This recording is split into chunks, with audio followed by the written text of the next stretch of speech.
Hi, and welcome back to Adam Sandler or Lesbian, where I show you a picture of an outfit and you tell me whether it's Adam Sandler or a lesbian.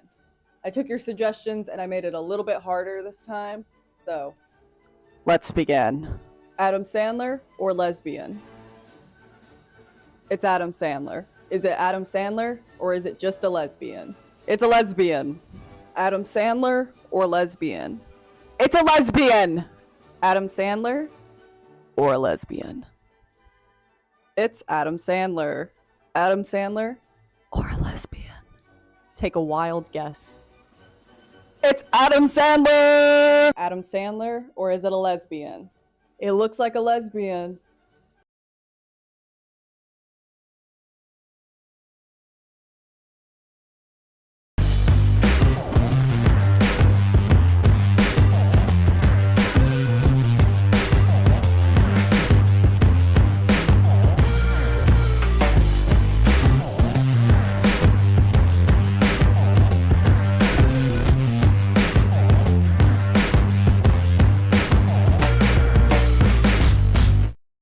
If you want to play more Adam Sandler or a lesbian, that was from I'm Corey Strike, and the link is in the description. I enjoyed that very much as a fan of fashion, Adam Sandler, and lesbians. Boy, welcome to WYCD Wicked. That stands for What You Can Do. How you doing? How you doing tonight? Let's have a look. Wireless Mike, hello. Wicked Foxy Dragon, good to see you. Pinkerbell, hello. Donald James, good to see you. Diana Dean, good to see you. My word. All right, let's kick it off. Huh? We have significantly less fun things to talk about. But despite the salty horror we're going to delve into, funny enough, I'm not that bummed out about it. Here's why. For everything we talk about tonight, this is the kind of stuff that was happening to one degree or another, just sort of in the background once upon a time. And it's also why I'm very understanding of lefties that say we got to tear this whole thing down and build again. Because this stuff has been going on for a long time, and the main difference is that now it is being noted. I would say also, and I'm not trying to be coy here, I'm just giving you the full disclaimer at the beginning. The groups being targeted no longer respect financial boundaries like they once did. And that has made a significant difference. I guess rather than targeted, I should say endangered. But let's get to it. Let's talk about what we're talking about. Oh, shoot. There is also the matter of pixel progressives, as you guys may have seen on the community tab. We're back to it. I'm not sure how I'm going to release these cartoons, but they are too much fun to set down, and I had too much fun listening to Dan from the internet saying, I'm in the voice of Mickey, I'm not, in reference to Minnie, I'm not going to give that rat bitch half my money. Yeah, it's too funny. Too funny. But okay, we do have serious stuff to talk about. We probably should start talking, so let's jump into it. Mercy me. The weird time. Well, if you are a conservative, first of all, I respect you for watching this channel. We're not very kind to you. And second of all, here's why we're not very kind to you.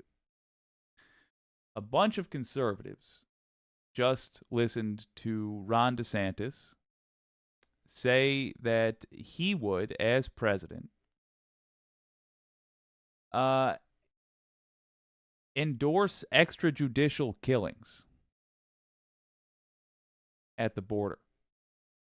In other words, executing somebody without a trial, simply just taking out a pistol and doing it, huh? When he was talking to that group of conservatives in the audience at, I believe, Fox News, and he said that, they applauded him. That's pretty standard in a lot of ways. We're going to get to the clip. It's from Luke Beasley, but I want to be clear about why it's standard. It's standard because it is a demagogue who is confident that his audience only wants cruelty from him and does not want real solutions. And the audience, predictably, was exactly what he was expecting. What he said was childlike in terms of an understanding of how governments function. This is brought to us by Luke Beasley. We're going to watch the first half of the clip, and then we're going to talk about the clip ourselves on the other side. And I'm going to be salty about it. But don't worry, I will also tell you why I think it's good that we're getting a real sober look at this.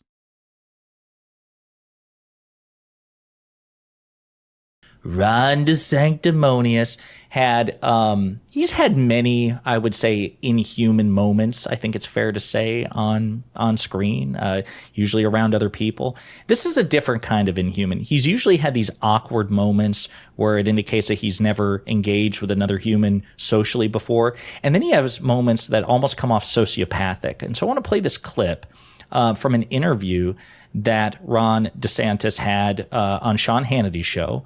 And he's basically giving Luke his new Border Patrol policy. Brace yourselves. We're using lethal force against the cartels. Right. If they're bringing fentanyl in, breaking into our country, we're going to leave them stone cold dead at the border. Trust me, they will get the message. We will leave them stone cold dead, he says. Real quick.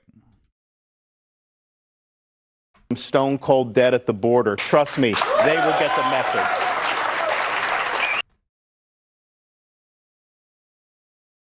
That's what I really want to look at. We'll listen to a little of what Luke Beasley has to say. But they largely talk about Ron DeSantis. What more is there to understand about Ron DeSantis? There's not much to get. He's a sociopath.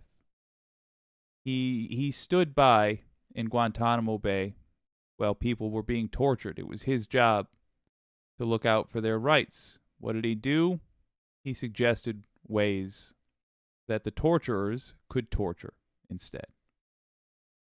He's not a decent human being. He's not even a regular human being. He's not even an okay human being. He belongs in a prison cell for the rest of his days, for the safety of others, and for the actions he's done on this earth. That's Ron DeSantis. We knew that about him. Those people concern me. Smiling, beaming. Look at the two ladies there in the foreground. One's doubled over with laughter. Ha ha ha ha. Killing people. Ha ha ha ha. Another applauding, looking at her. I wonder what that gal in the middle's thinking. Is she thinking that her friend has no idea the seriousness of what is being applauded here? Or is she thinking, you don't even know the joy yet, my friend. You don't even know the joy that you'll feel when you learn that through your actions a life was taken very far away. But still, you can pat yourself on the back for that, having killed another human being with your cruelty. Maybe.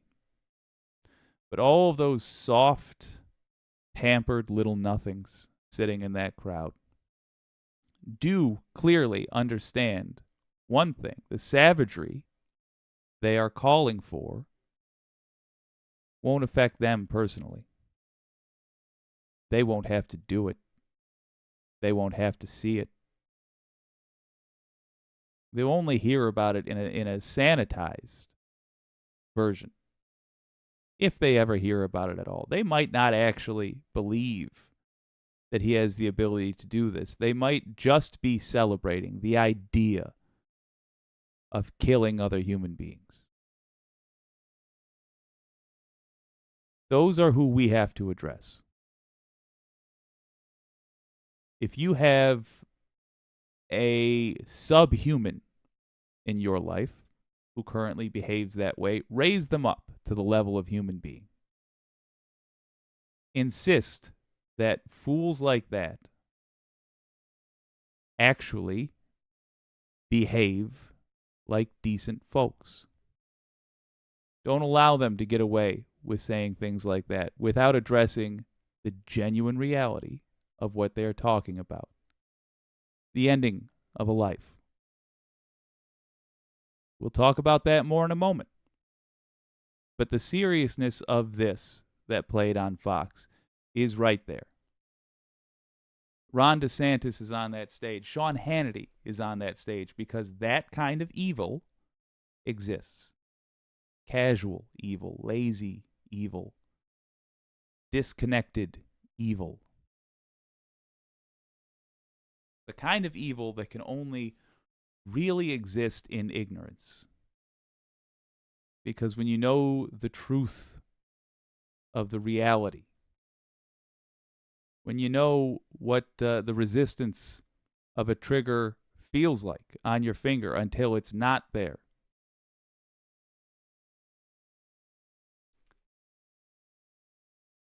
most people are unable to do the kinds of things that a lot of people are cheering on these days. Let's hear what they had to say about the political breakdown to properly express what it is that Ron DeSantis just called for. We will leave them stone cold dead, he says. Anyone who is in the middle on this subject, stick around. Let us talk about why that is disastrous. He is calling for extrajudicial killing at the border. No due process, no trial, no charges being filed, not even exactly knowing, did we get the right person? Was this just someone coming over to work, or were they a part of the cartel? And then killing them. We'll find, we'll shoot first, ask questions later. So here's the thing. Listen, I understand that this is, clearly based on the applause, this is going to resonate. This sentiment is going to resonate uncritically with a lot of people. And listen, there is a humanitarian crisis to one extent or another at the southern border. We are experiencing a flood of illicit drugs. There's no question about that. And there is, but it's not the point that he's making. Let's be clear. The vast majority of drugs that come into the country are smuggled in on a plane. It's that simple.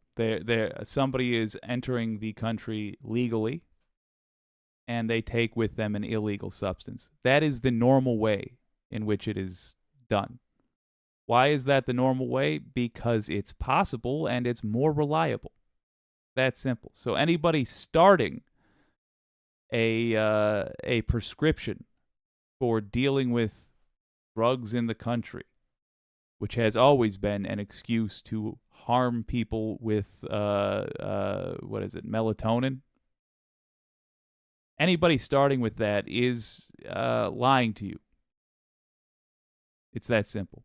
They don't have an actual plan, because an actual plan would begin with where the most drugs are coming in from. But that's not the point this guy's making. I just wanted to correct that. The rest, I'm going to let him cook for. people are being hurt here in the United States.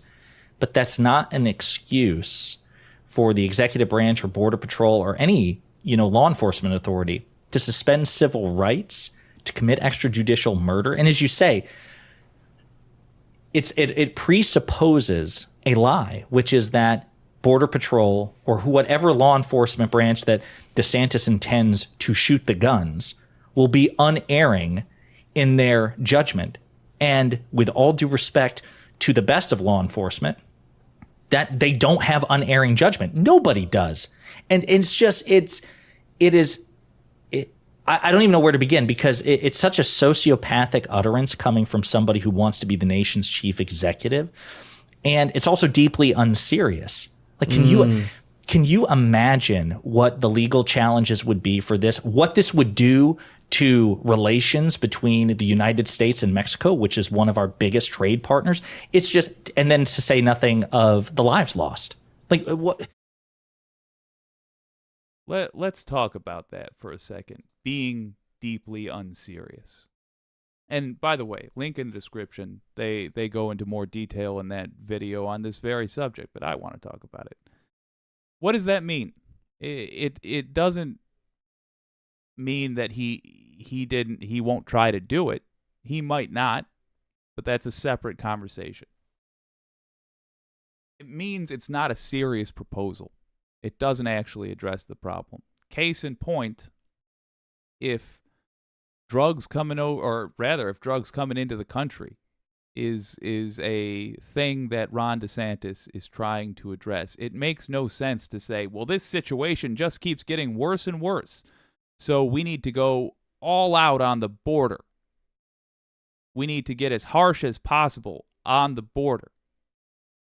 Why isn't he talking about strengthening TSA? Why isn't he talking about a big investment into technology that will allow us to scan blah, blah, blah, blah, blah? Because he's unserious. And he knows that his voters are unserious people. I'll let you in on a suspicion of mine, because this is Salty Saturday. I suspect that he has the voters pegged.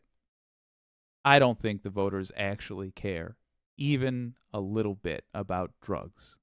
Even the ones that lost a cousin and say, you better not question me on this because I lost someone.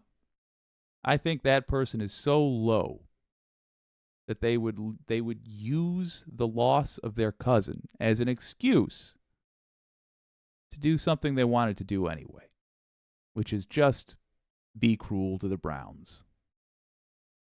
Oh, be cool? No, cruel. That's what I meant to say. Be cruel to the Browns. That's what I think they're trying to do. The average MAGA type, yeah. I don't think that they believe that politicians actually do much. And to be fair, they have been told that politicians don't do much. Conservative politicians have set expectations and fulfilled those expectations. And they have told their voters that the things Democrats do are harmful. Every time something goes good in the country, Republicans make sure that they freak out about an M&M or a beer can or whatever other shiny object they can wave around. But at the end of the day, conservative voters are just not serious people. At least they're not serious voters. And you know what? I don't totally mind that. If you really don't think politicians do anything, you're not obligated to participate. And to those people applauding killing people at the border, just shooting them, no trial, just killing someone. Doesn't matter if it's a 13-year-old kid from Texas whose ball bounced into a ravine and they went jogging after it and happened to come across the path of a Border Patrol agent who's out hunting. looking to bag them a brown. Doesn't matter. They're not serious, and they're weighing in on these things. And we should make it a point to inform them that if they don't actually understand any of the things that they're talking about, they have an obligation to politely bow out and not participate. Until they do understand. Until they understand, for example, that if you were to kill citizens of another country in the manner Ron DeSantis described, it would be war. And yeah, it would be a war we could win at tremendous cost after we just got out of a very long war, and at the expense of the rest of the world cutting us off. You think we had financial hard times when just Russia was angry with us? Imagine the whole world isolating from us. Funny enough, the very capitalist systems which neoliberals, that includes Republicans, have put in place mean that we are dependent on the rest of the world. The people who were cheering for that clearly had no idea that the inevitable consequence of it would be isolationism for the United States in an era where we are simply unable to exist on our own.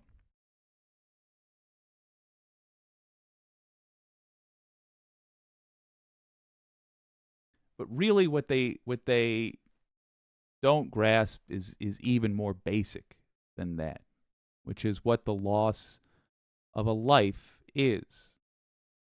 Now, whether or not I'm going to have to explain this to them because nobody ever sat them down and told them this. They never watched the Discovery Channel and watched the light fade from a lion's eyes and the look of perplexed horror as it came to understand what was happening. So I will explain that to them now. What happens is this. At the very end, you realize you are matter. Just matter. Returning to a state wherein you are no longer conscious, and you will never again be aware of yourself or the universe. And everything you are ceases to be. And the optimists believe in a number of things. The atheists who are optimists view it as a chemical reaction which you return to.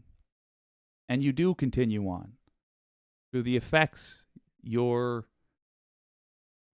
free will was able to achieve and the memories of your loved ones. And the theists often believe in an afterlife or reincarnation. But what we all agree on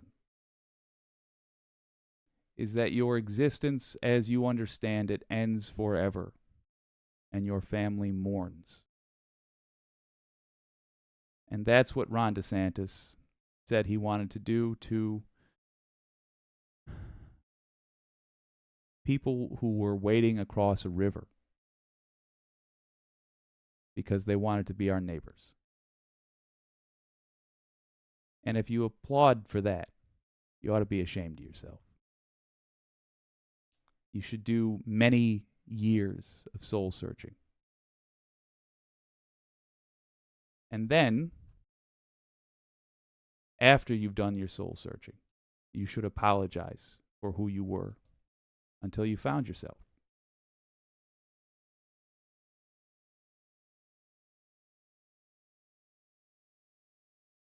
Let's see what the Wicked community has to say. Gulf Coast, let me jump down. Oh, I'm digging the Capricorn. Hello, Moon Unit. Mars Falcon. When Nazis filled Madison Square Garden in 1939, a Bund rally in New York turned violent and ultimately doomed the era's American Nazi movement. Today's one-for-one movement still rolling. Oof. yes. Another thing that doomed the American Nazi movement was the terrorist attacks that interfered with the actual war effort against the Nazis.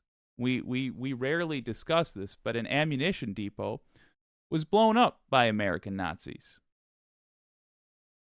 And what ultimately ended up really and truly destroying that ideology, at least for a time in America, unpopularizing it, let's say, is those who went and fought the Nazis and then came back and were ready for round two. And also everybody who lost loved ones to that filth ideology, not being too keen on people waving those flags around. It was a hell of a time. But you might put it like this: directly fighting the Nazis got us to properly hate them. Richard Hinckley: we are the universe witnessing and experiencing itself temporarily. Indeed. Yes, indeed. And on the off chance I bummed you out too much with that atheist nihilist whateverism it is, if thoughts like that bum you out, I find that the answer to getting not bummed out by it anymore is to ask yourself why it bums you out. And I have yet to come up with an answer, but the search for the answer is where I find peace, personally. Pendulous Dragon, just jumping in. Let me say, I am not afraid of death itself, but I do fear the act of dying. Yeah, I could understand that, for sure. And I won't drag y'all down too much. I'll just say this. The ways humans die, normally, these days, is a hell of a lot better than watching that fucking lion go on the Discovery Channel. Boy, that was a rough episode for a 12-year-old to come across.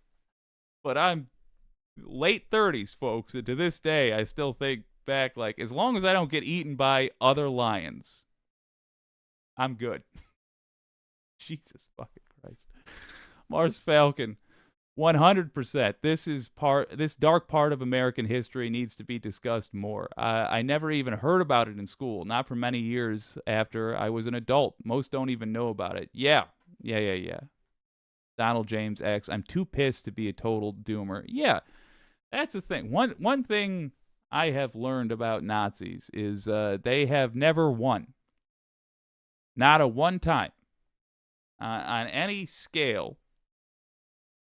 The story of Nazis is always the story of losers. So, and hey, decent people always win. It just, we hope that we don't have to suffer for our whole lives and only see victory from a rocking chair on a porch. Oh, I'm loving the cheers. We'll tell you what. Pinkerbell, no time to be bummed out. Time to enjoy some bud. Absolutely. Yes, indeed. And don't, the title of this stream is Waking Up Hurts. And that's true. But it's worthwhile. What we just saw is, I mean, none of that was news to you, really. That there are groups of people that think that way, that there's politicians that will serve those dark instincts. But the country hasn't really paid attention for all of my life until the last 5 or 6 years. I mean, there just wasn't that much attention paid to this stuff, and this is the flavor of things that have been offered by Republicans for that whole time. And the fact that there is wide attention on this now, I think, is a sign of hope. It's ugly, but we see that it's ugly. We figured out where that gross smell is coming from in the United States. It's the Republican Party. They gotta go. And I think they are on their way out, and I think it is going to continue to be ugly. but it ends with us being free of a burden that we have carried entirely too long. I have something else that will sound like less sad but equally bad news. But I actually am not even slightly worried about this one. And I would like to share that with you now. I'm also mildly considering retiring the salty part of Salty Saturday. I'm still going to do a Saturday show, but it's got to come from an honest place, and I haven't. Even now, I don't feel the saltiness because, well, you'll see in a second. As I was telling y'all, I don't really feel the saltiness now because Trump, the DOJ's on Trump. They're on Giuliani. They're on Meadows. Oh boy, oh boy, oh boy. It's a good time to be a lefty in the United States. Hell, it's a good time to be a lefty around the world because the United States has been like the Lex Luthor, always managing to get away and shake a gloved fist and try to bring down the civilized world another day. No, man, that's changing. However, we are in the awkward time. We are in the I think this would be called in the stages of this particular process that the Republicans are going through. I think this would be called denial. Here's Let's Talk Elections.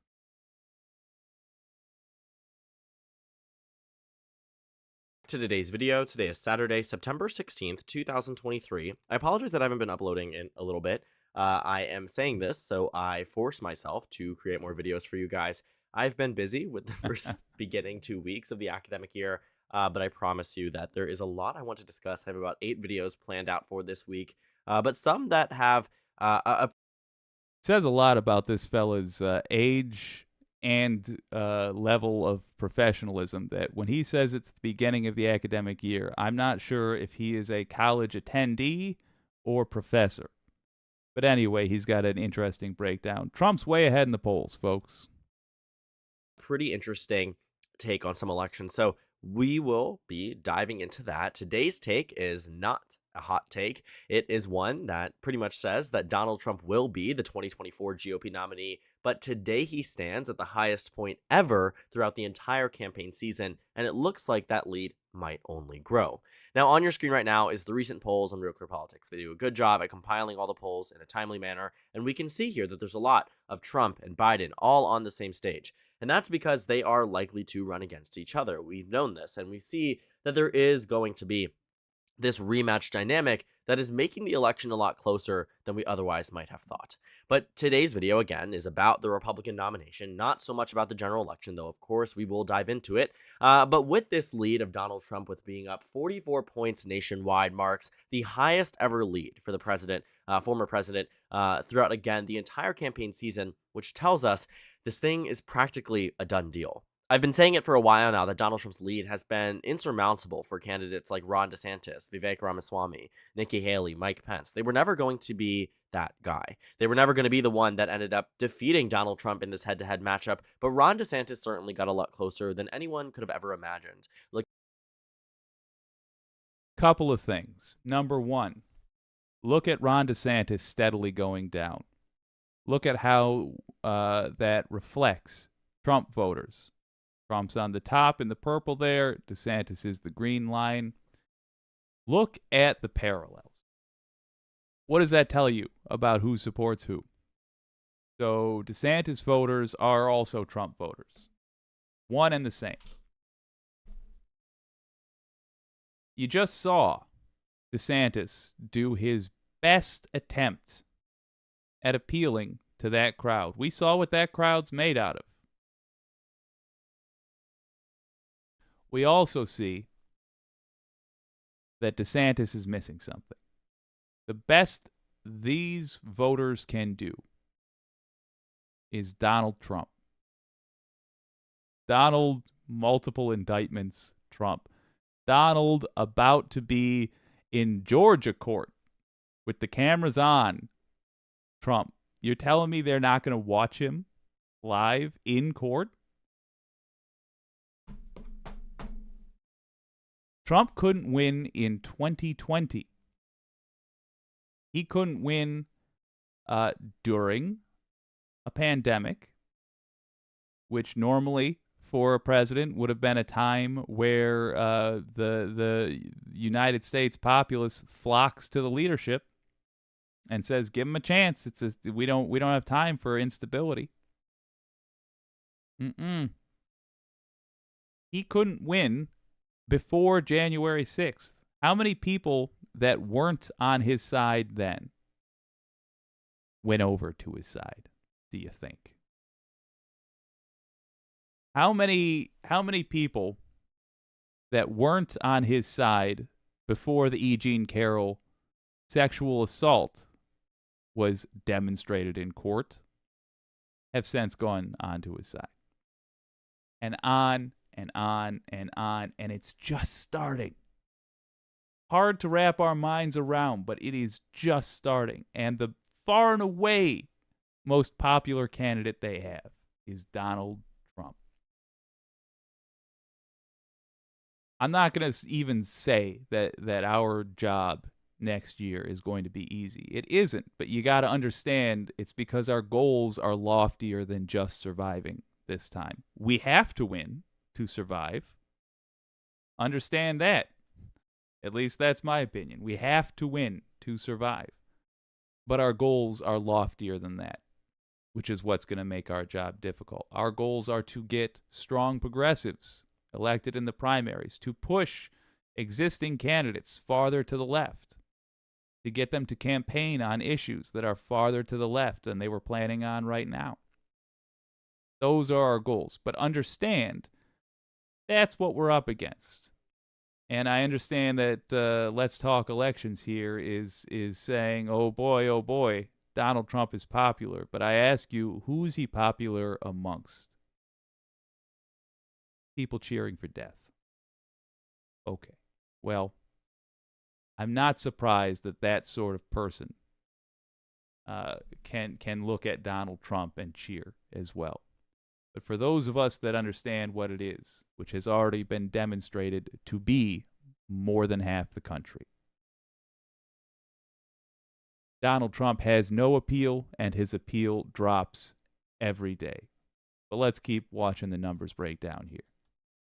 Looking at those numbers back in January and February on 538, even on the ones on Real Clear Politics, we can see that the lead was, in fact, narrowed down for a brief period of time. But of course, that 13-point advantage that Donald Trump had earlier on this year has turned into a 43-point advantage nationwide. So, with Donald Trump at roughly 57% of the electorate, there is no indication that the tides are turning away from him. Even after he skipped the first presidential debate, it looks like voters are even more set on Donald Trump being their nominee. And that's fascinating because Donald Trump started out being someone who many people expected would need a saving grace. And while he did always have this lead following the 2022 midterm elections, announcing in November of 2022 after cataclysmic defeats for the nationwide GOP, Republicans on the Trump side were worried. They were worried that Donald Trump was only going to start to lose to candidates like Ron DeSantis. As Ron DeSantis narrowed closer, it became more interesting in the fact that the race was going to be competitive. But then Donald Trump learned what he had to do. He went on full offense against Ron DeSantis, gave him the nickname Ron DeSanctimonious, went after him, point after point after point. And while Ron DeSantis was never in the race by the time Donald Trump announced in November, all the way up until April of 2023, those entire near half-year period, the months that had gone on, Donald Trump was able to go after Ron DeSantis in an exceptionally powerful way. He was able to tank his numbers, and thus today Ron DeSantis stands at 12.7%. We are reaching a point where it is only getting worse for Donald Trump's opponents, which means some of them will eventually drop out. Francis Suarez recently dropped out of the presidential race after not qualifying for the first debate, and the new polls seem to indicate that both Asa Hutchinson, the former governor of Arkansas, and Doug Burgum, the former governor of North Dakota, or actually current governor right now, neither of them, Larry Elder included, will make qualifications for the upcoming debate at the end of September. They need more donors, which they have, but they need higher polling numbers. They need 3% in early states or 3% nationwide, and neither of them seem to be getting that in any type of regard.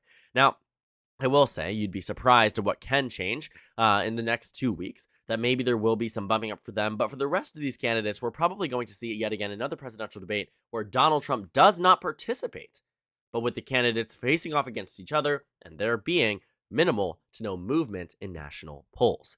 Now, the interesting thing about this Republican primary process is that amongst Republicans, both Ron DeSantis and Donald Trump are similarly viewed. They're viewed in To be continued on that, I just want to point out one thing.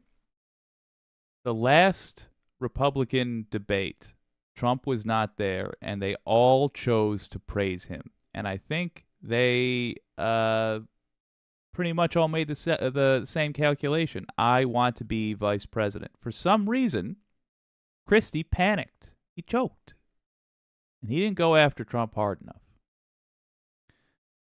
I bet in the second one, we are going to see claws out from the people that know that they won't be the vice presidential candidate. I have a sneaking suspicion. And it's not going to be the brave version of claws out. It's going to be the Republican version, which means they're going to be very, very snide and very, very petty about Trump, and then he's going to blow up on Truth Social.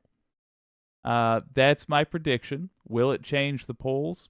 I don't know. And I don't care because all of these people have, except for maybe the Christie and Haley voters there, all of them have demonstrated that they have no interest in serious governance. And so why take their opinion into account? After we have more voters than them, what is the point of listening to that clown show? Top three, as of now, are Trump, DeSantis, and Ramaswamy. They are the three least serious amongst that whole crowd. So those voters, the only way we can sway them is by agreeing to run the country poorly. And I'm not concerned about that. But yes, I do think we are going to have delicious tea after the next debate.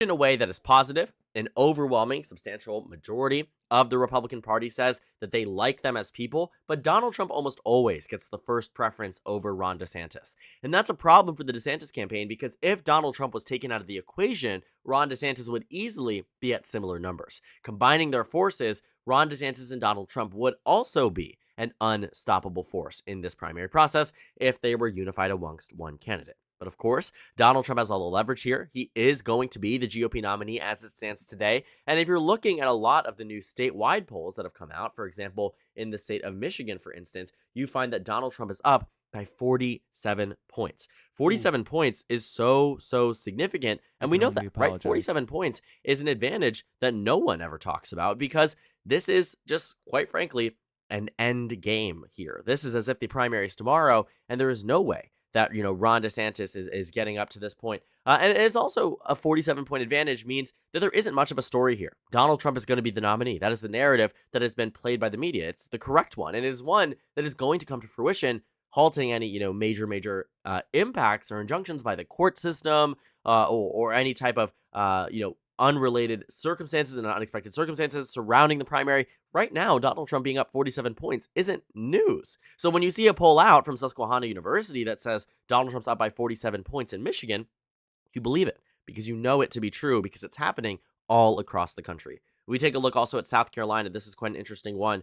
You see that he's up 28 points in this primary. Why does that matter? Well, there are two candidates on this on the debate stage that you remember, Nikki Haley and Tim Scott, that are both from South Carolina, the former governor and the incumbent senator representing the state in Washington, D.C., both of them losing to Donald Trump. Even their combined forces losing again to President Trump. You see here that Nikki Haley's at 18%. You gotta know that they are both angry that the other one is in the race. You gotta know. And also, they are both delusional because it would not have made a lick of difference. Donald Trump is at 46. Senator Tim Scott is at 10. Again, Donald Trump is at 46. You continue to see in Iowa, Donald Trump is up 35. You look at the other state polls. California, Trump is up by 39. And we continue. Let's keep taking a look. You take a look at Mississippi, Donald Trump up by 39, right? Georgia, Trump up by 42. Virginia, Trump up by 34. Even Utah, a state that very much was upset with Donald Trump's nomination in the 2016 election.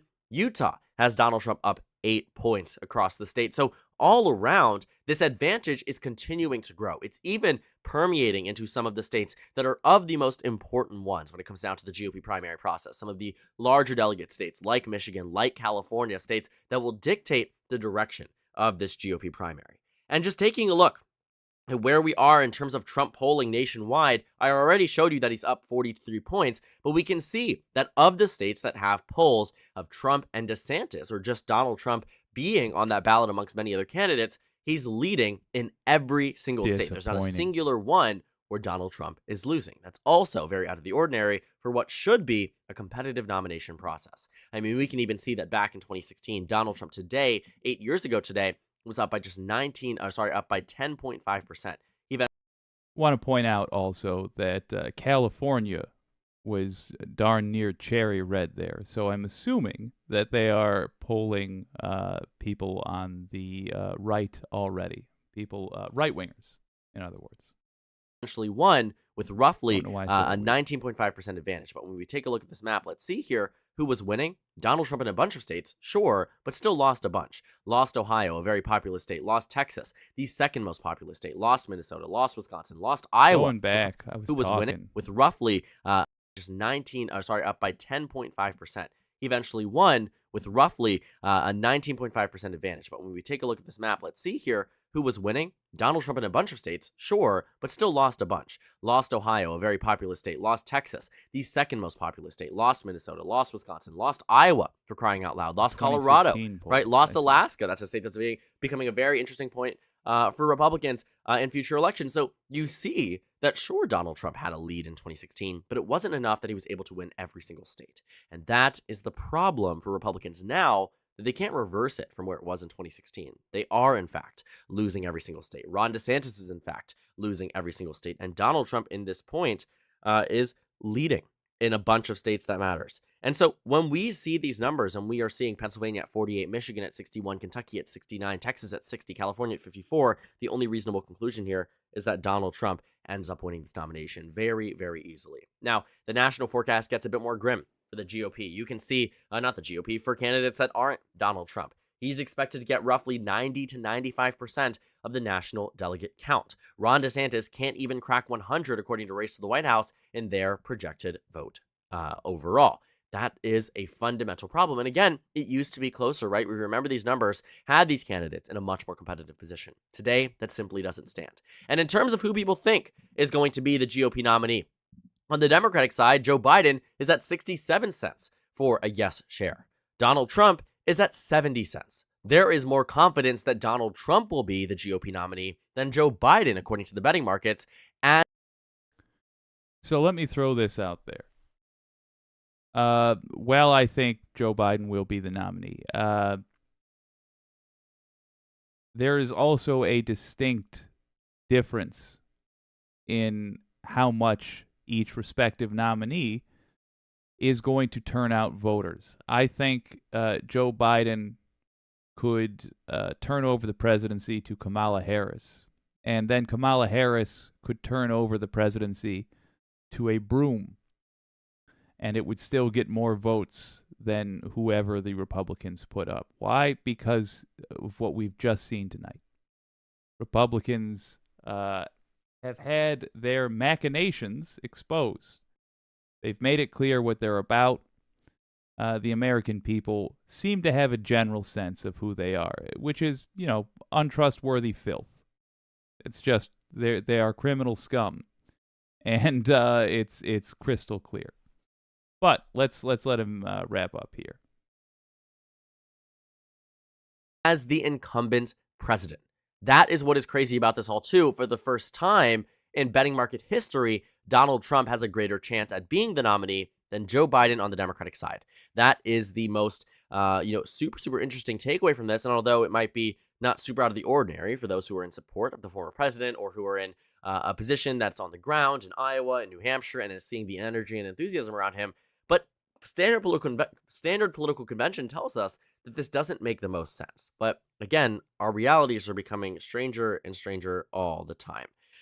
So looking at where we are in terms of our national nomination process, Joe Biden is going to be the nominee. Donald Trump evidently is going to be the Republican nominee. And again, we are in for a rematch. These national polls show that Donald Trump has a 0.5% advantage. This is a good place to be. If I was President Trump, this is exactly where I would want to be. Now, Joe Biden still narrowly edges out Donald Trump in terms of a chance at victory. We can see that on the betting markets too on Predict It, though. The confidence in Democrats is a lot higher than what national surveys. And so on and so forth. He goes on to give an assessment of the Democrats versus the Republicans generally, and it won't surprise you to hear that Democrats have a slight edge, but their constituents are annoyed with them, as ever. Yeah, okay. I would keep it basic when looking at this because we are very far out. What are the things to keep in mind? Number one, Donald Trump is the Republican Party. He is their leader, he is their figurehead, and he is about to go to prison. Or at the very least, I suspect he's about to be convicted of some rather serious crimes. Meanwhile, the Democrats are led by Joe Biden, a guy who has done surprisingly well in terms of being a progressive. He only, in terms of rather pushing progressive policy and pro-labor policy, he's done surprisingly well. It's not glowing praise, but he doesn't deserve glowing praise. He deserves minor praise. So we will be faced with a choice between somebody who is notably pro-labor and receives minor but due praise for their actions, and somebody who is literally on trial for betraying the country. If we cannot win, we don't deserve to. It's just that simple. We cannot win. We don't deserve to. And the good news is, yeah, I think we can win. And we should never, ever let Republicans forget that this is who they are. May this be the last year of the Republican Party. Let's beat them so badly in 2024 that they go home and never come back. Let's see what y'all have to say.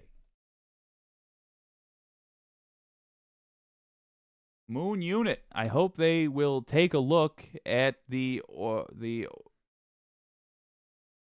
origins of the indication. I don't quite follow. Ooh, but I appreciate the hearts and the 100s. Thank you. The anti-corporatist. Marianne didn't even make the chart. We need to effing fix that. We may not be able to do it in time for this election, but the future must belong to us if there is to be a future for our biosphere. I agree. I've been thinking more and more about the folks that are anxious to get a proper progressive in the White House. I'm down with that as a plan.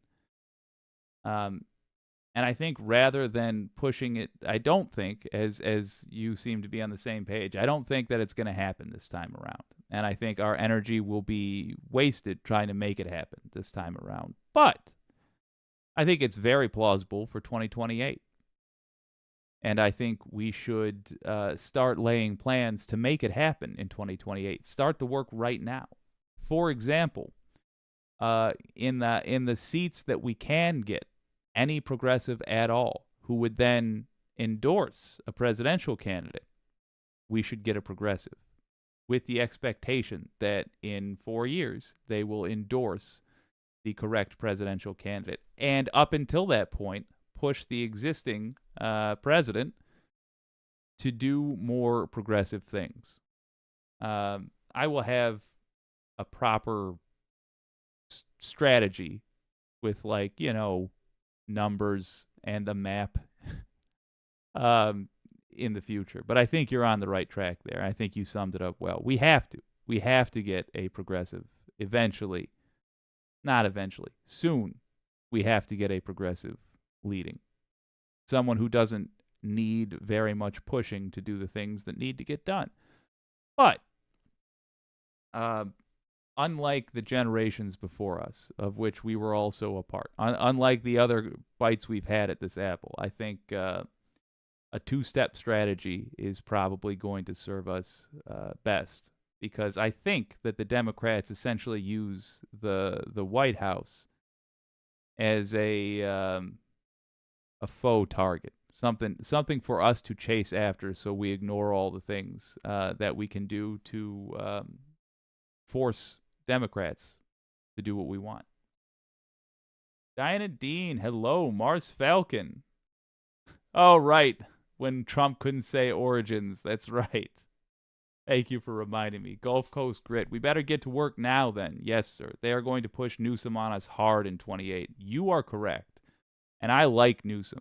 I like him a lot for what he's done now. But I sure don't like what I can see that he wants to be. And I'm in total agreement with you there. I don't want President Newsom. President charismatic neoliberal. We had that. He played the saxophone. It was a lot of fun. It was a fucking disaster. Please no.